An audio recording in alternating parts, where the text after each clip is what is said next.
They thought it was just a dog. They thought wrong, because this wasn't just any K9, and his trainer wasn't just any man. He was Chuck Norris.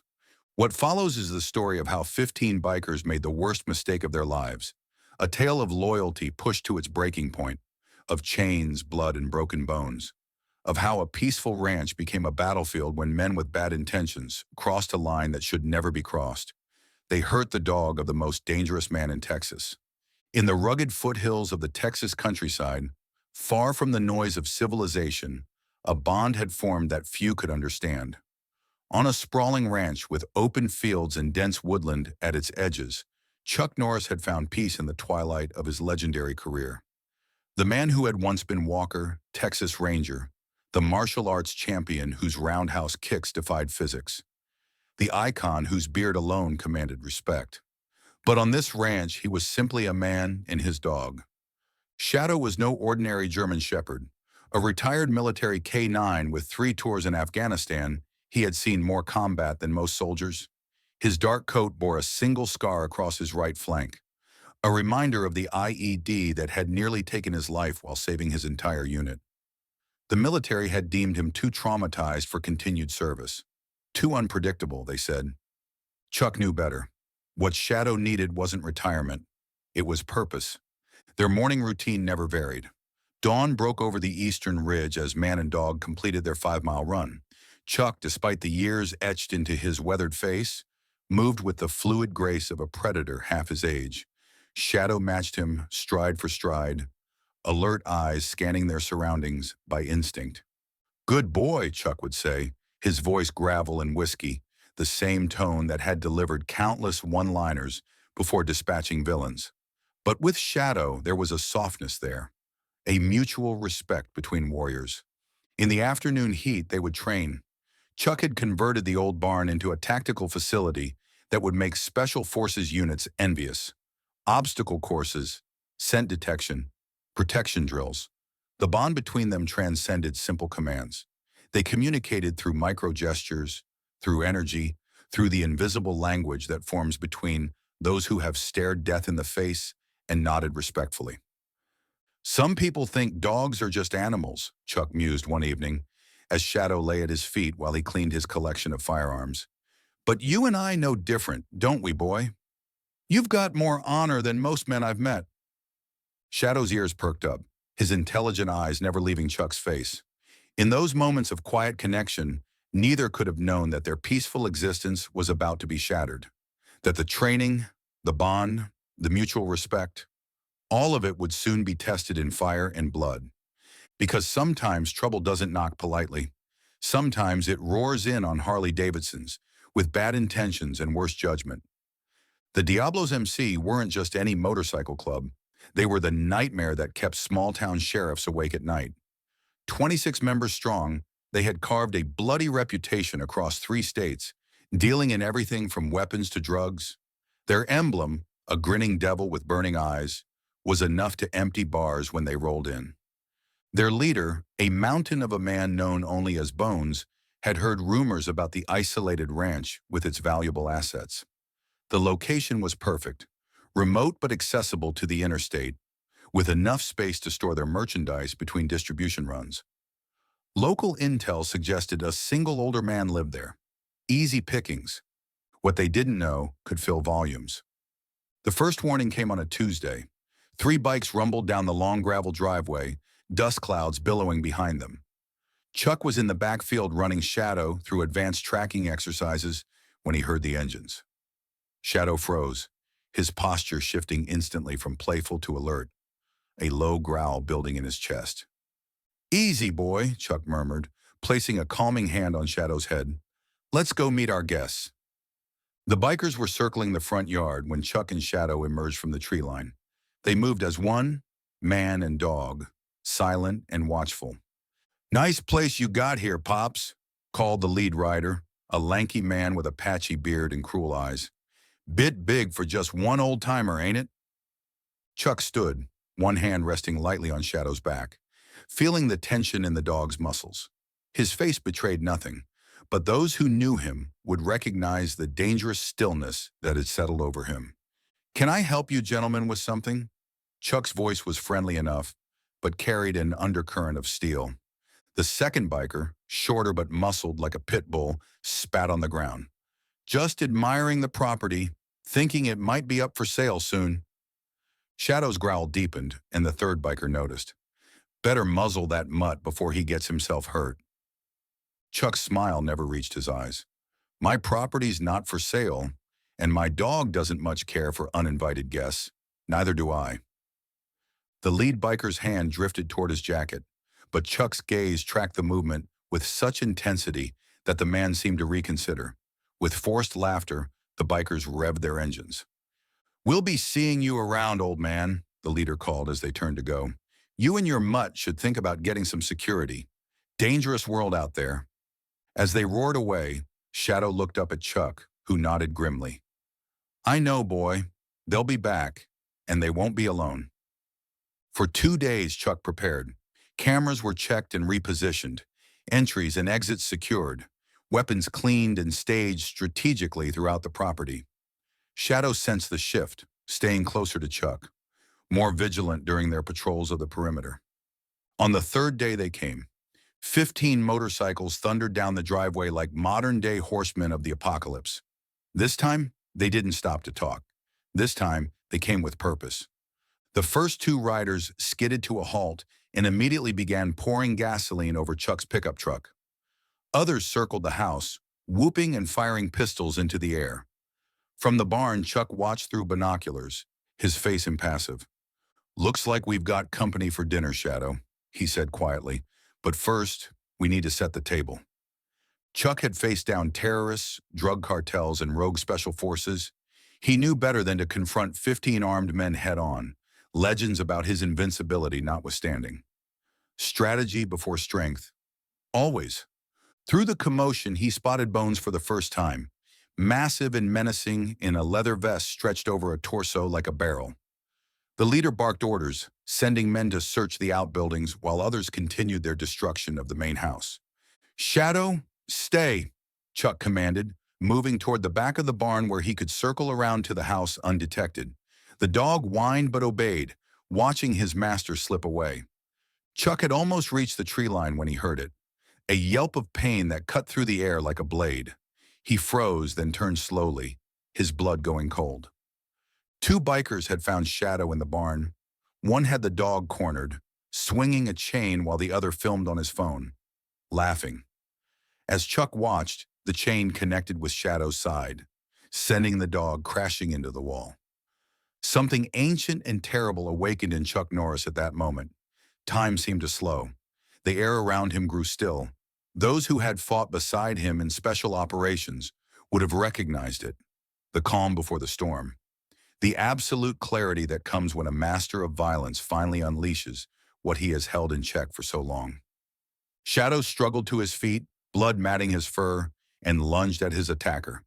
The second blow caught him across the muzzle, and he went down hard. Chuck's expression never changed, but something in his eyes did.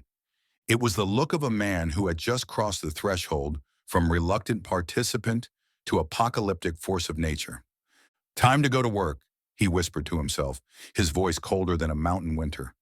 The first biker never even knew what hit him.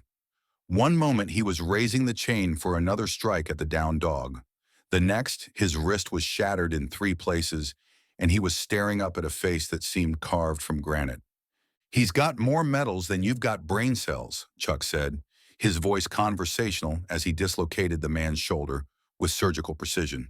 And he deserves more respect than you've got left in your miserable life. The second biker fumbled for his gun, but it might as well have been a continent away for all the good it did him.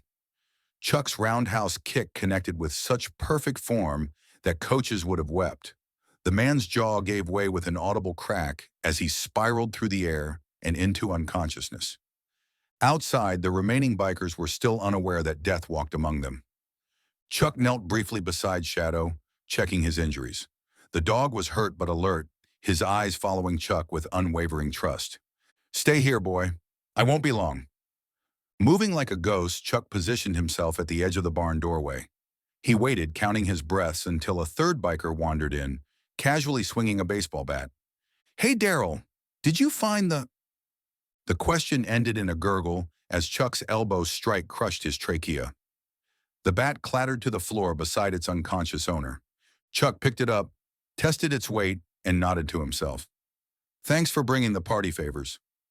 Outside, the remaining bikers had noticed the silence from the barn. 3 of them approached cautiously, guns drawn. They never made it through the door.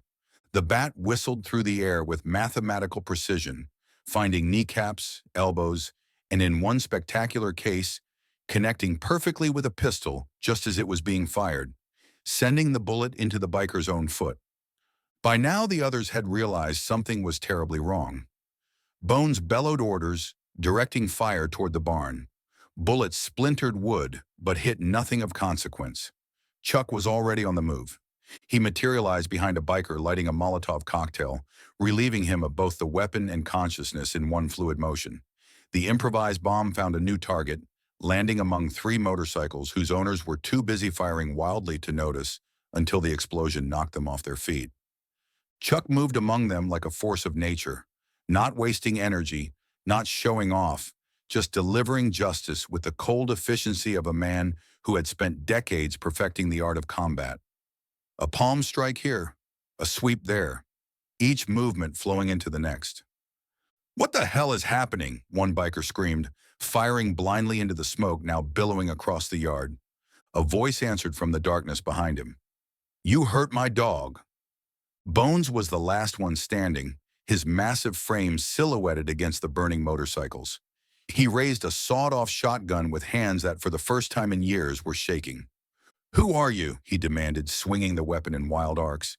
"I'm the man who's going to teach you about respecting other people's property," Chuck replied, stepping into the light. Despite the chaos around him, there wasn't a speck of dust on his clothes. "And they're dogs." Bones fired, but Chuck was no longer there.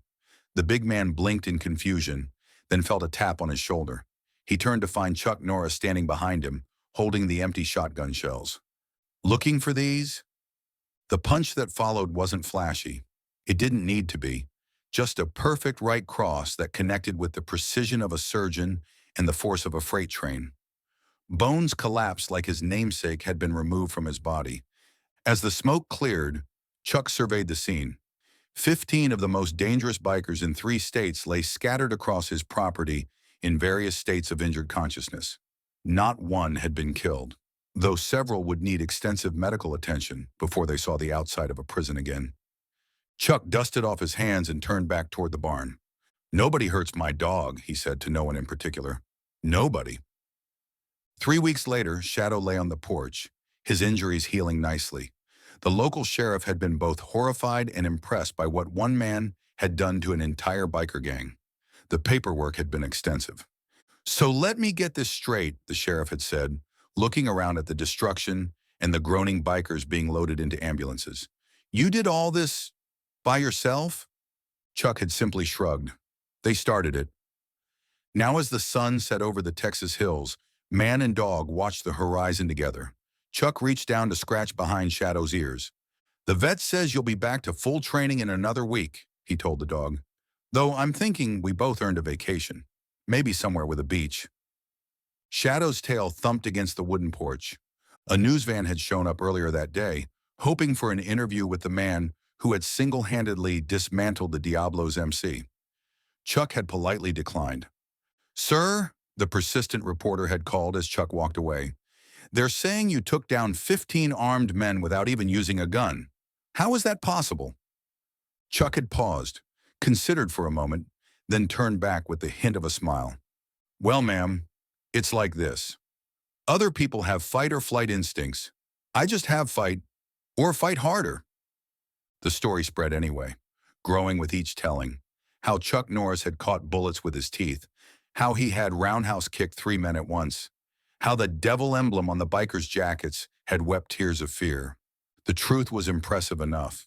Word got around in certain circles. 3 other motorcycle clubs in the region suddenly remembered pressing business in other states. A notorious arms dealer canceled his plans to expand operations into the county. The local sheriff found his job unexpectedly easier. As for the Diablos, most were facing lengthy prison sentences. Bones himself had awakened in the hospital handcuffed to his bed, his jaw wired shut, staring up at a get-well card that simply read, "The dog sends his regards." In the quiet evening, Chuck sipped his coffee and reflected on violence and necessity. He had spent a lifetime mastering combat, not because he loved fighting, but because he understood that in this imperfect world, sometimes good men must stand against those who would do harm. Shadow stirred beside him, head lifting as something caught his attention in the distance. Chuck listened, then relaxed. "It's just deer, boy. Nothing to worry about." The German shepherd settled back down but kept his eyes on the tree line. Always vigilant, always ready. Chuck smiled. "You know, they say never meet your heroes because you'll be disappointed. But I think the real truth is, never hurt a hero's dog, because then you'll really be disappointed." He scratched Shadow behind the ears again, earning a contented sigh from the dog. "And probably in traction," he added with a chuckle. As darkness fell over the ranch, the legend of Chuck Norris grew by one more story. Not that he needed it, but somewhere in a hospital room, a biker with a full body cast was learning a lesson that generations of movie villains already knew. There are certain people in this world you simply don't mess with. And when that person has a loyal dog at his side, well, then you've really kicked the hornet's nest. Or in this case, you've kicked the dog of the man whose tears can cure cancer. Too bad for you, he never cries. Justice has many forms. Sometimes it wears a badge. Sometimes it comes with sirens and warrants.